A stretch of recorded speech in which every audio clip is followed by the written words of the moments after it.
No bills for introduction. The House then comes to questions for oral answer. And the first question stands in the name of John Hayes. Thank you, Mr. Speaker. To the Minister of Finance, what progress is being made in rebalancing New Zealand's economy towards paying our way in the world? The Honourable Steven Joyce. Mr. Speaker, on behalf of the Minister of Finance, New Zealand is making steady progress rebalancing the economy with an improved merchandise trade result and improved household savings in 2011.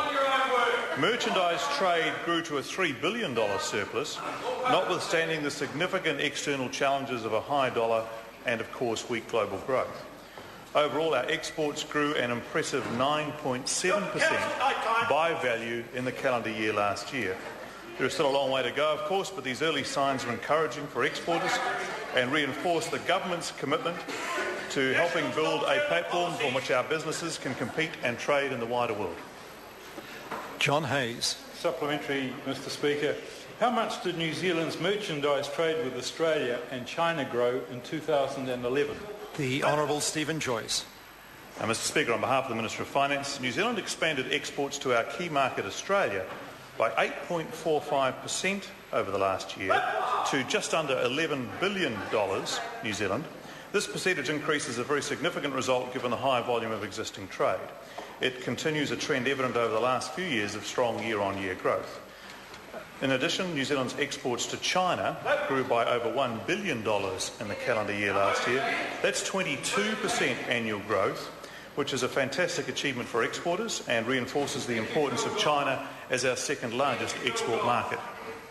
John Hayes. Mr. Speaker, what progress is being made on increasing New Zealand's national savings? The Honourable Steven Joyce. Mr. Speaker, on behalf of the Minister of Finance, more good news. New Zealand's savings rates are steadily improving. Statistics New Zealand figures shows household savings in the year to March last year were positive for the first time in a decade. This is quite a turnaround from 2007, when households were spending about $1.11 for every dollar they earned. This remains early days, but it does show the importance that households are now placing on savings. The shift from net borrowing to savings, if it continues, will help provide a stronger platform for faster economic growth. The Honourable David Parker. To the Minister of Finance, by how much are New Zealand's net international liabilities projected to grow over the next 5 years? The Honourable Steven Joyce.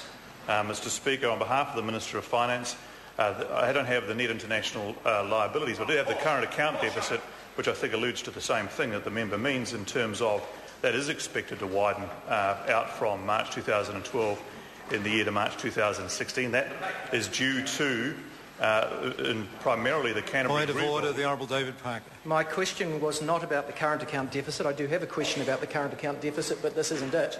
I appreciate the member's point of order. I think, though, the Minister indicated he didn't have the net liabilities figures with him and tried to be helpful by at least providing some information about the current account, but I do accept that's not exactly the same issue.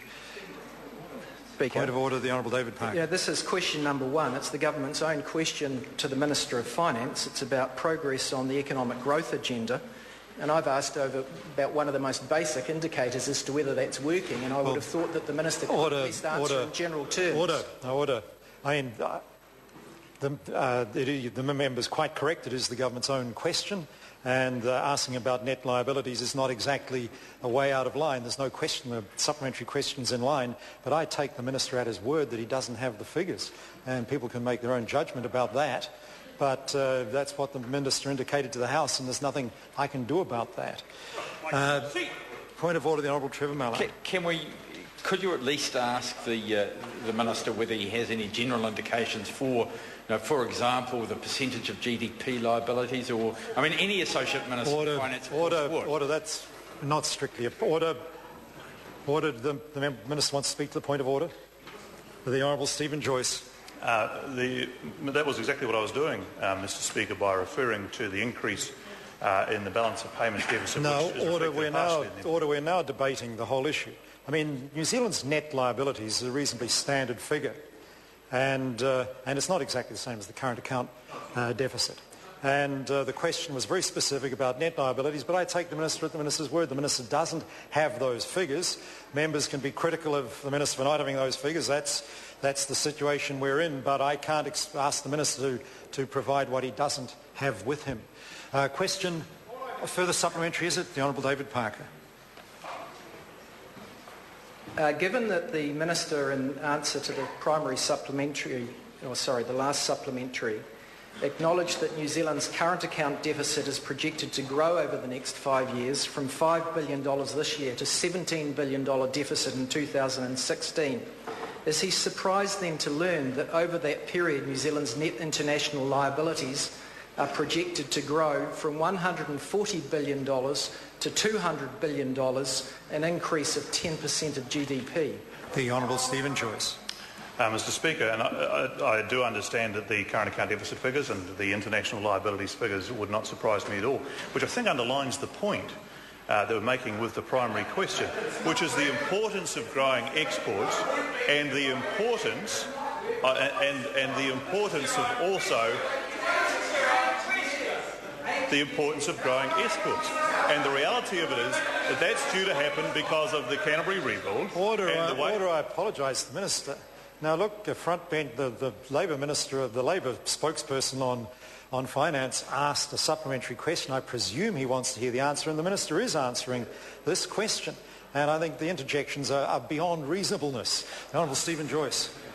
So the point I was making, Mr Speaker, that the member inadvertently underlines the exact point that I was making in the responses to the question. The way you deal with that is by improving domestic savings and by improving our exports as we sell to the rest of the world. Those are the ways in which you primarily address those issues, and I was reporting to the House that we are making some reasonable and in fact good progress in doing that. Point of order, the Honourable David Parker. Mr Speaker, I seek leave to table two documents, both prepared by the Library, the first being a graph of New Zealand's increasing net liabilities and the second being the graph of the increase in current account deficits every year to 2016. Leave is sought to table those documents. Is there any objection? There is no objection. The Right Honourable Winston Peters. So I ask the Minister as to how he concludes that a seriously overvalued dollar, massive borrowing and key asset sales to foreign ownership could do anything other than worstly balance our economic position. The Honourable Steven Joyce. On behalf of the Minister of Finance, well, although some people undoubtedly believe the New Zealand dollar to be overvalued, I think the point is that actually our total exports grew last year to $47.7 billion. So although it obviously had an impact on some exporters, it didn't obviously have an impact on all exporters because we had that growth in exports over the full calendar year of 2011. So the dollar is challenging, but it is good to see that our exporters are continuing to grow. Point of order, the Right Honourable Winston Peters. I asked him about the seriously overvalued dollar, massive borrowing, which everybody admits, and the third aspect was key asset sales to foreign ownership. Order. He answered one part of the question. Order indeed. But order. One question. Order. The Minister is only required to answer one part of a supplementary question. That's been a long-standing requirement in this House of Ministers only, and the member may resume his seat while I'm on my feet.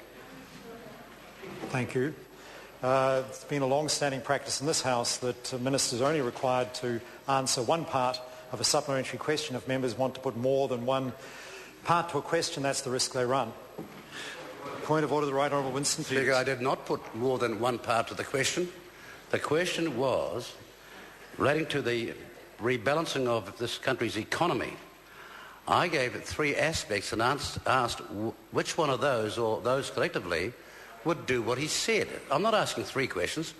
I'm asking questions with a few details. Surely the Minister's capable of answering that. Order. Order. Well, the member just destroyed any merit his point of order had, because he does not say under a point of order, but does not make that kind of derogatory comment under a point of order. I'm sorry, but that's just the... Well, order, I've not recognised the member yet. Does he wish to raise a further point of order? Bigger. Because I've ruled already the Minister's answered that question, so it must be a further point of order and a different point of order. It's a different point of order, Mr Speaker. I want to know, how is it that one could ask a question like I've put with facts A, B and C, if I'm to get B and C answered, how does one make that question work in this House? Very simply, questions don't contain facts, they seek facts. Question number 2, David Shearer. My question to the Prime Minister. Does he